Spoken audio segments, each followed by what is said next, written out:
Ahlan marhaban na din mo life in Istraha. Ganun, ayan, Kapag natutulog ang mga amo mo, hindi pwedeng natutulog ka din. Kailangan kapag oras na ng bangon mo, okay lang naman na matanghali ako ng gising dito sa bukid kasi tinatanghali rin naman sila ng gising dito. Almost mga 1 o'clock, 12:30, yun, may bumabangon na.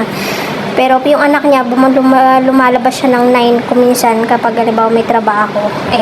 Maaga siyang umalis kanina at pumasok siguro 9 a.m. Nakita niya nandito na ako. Binuksan niya na yung pinto. Kaya maaga ako nakapaglinis-linis ng loob ng nila.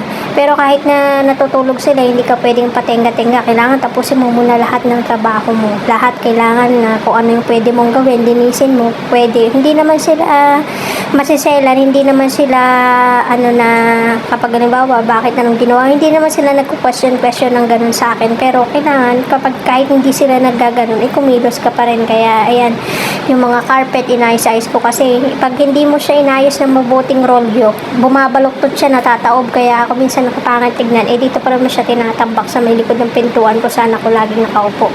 Tapos ayun, kapag halimbawa kasing isinalansan mo yung mga carpet, meron ko minsan sumasama-sama mga damo-damo kasi doon sa damo-damo yan nilalatag, ganun, diba? Tapos siya, winalisan na natin. Tapos naluto ko na yung gawa. Ngayon, ihatid ko na siya dun sa loob nila. Bali, nandun na yung mga dates. Lahat kompleto na dun. Lahat na ipasok ko na para paggising nila, magkakape na lang sila. Sarap ng buhay nila. Ganun. Kung yung magluluto, meron na rin bawang sibuyas. May mga nakagayat na ako. Tapos, isasalang na lang nila. Gigisa-gisa na lang nila. Ganun na lang ang mga role nila. Wala na silang iintindihin kasi kompleto na lahat dun. Tapos, iyan. Yung isang carpet kasi, pauwi na rin kami ngayon. Bali, sabi kasi, 2 days lang kami dito. Kaya, isinalansan ko na yung mga iba dahil mamaya ako rin ang mahihirapan pag halimbawang uuwi na, puro sira-sira lahat yung mga yan.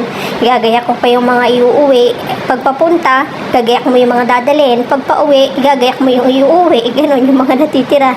Kaya yan yung ibang iliniligpit ko na. Bali, nagtira lang ako ng 2 upuan para pag halimbawa gusto nilang lumabas mamaya pagkatapos nilang kumain, may magagamit sila. Ganon kasi kung minsan nagsa-sightseeing sila pagkatapos nilang kumain. Ganon. Pag halimbawa nagsawa na sila sa lamig sa aircon sa loob. Ganon. Bali, yung carpet na yan, itinatakip ko siya sa upuan kasi laging tumatambay din yung mga ibon, yung mga upuan na yung mga kamay-kamay na mga upuan, tinataihan nila. Kaya ako minsan pag halimbawa naisipan ko takpan siya, tapos yan yung upuan, bali yung mahabang upuan ipinasok ko na doon, tinira ko lang yung 2 para sa amo kong babae at lalaki, ganon.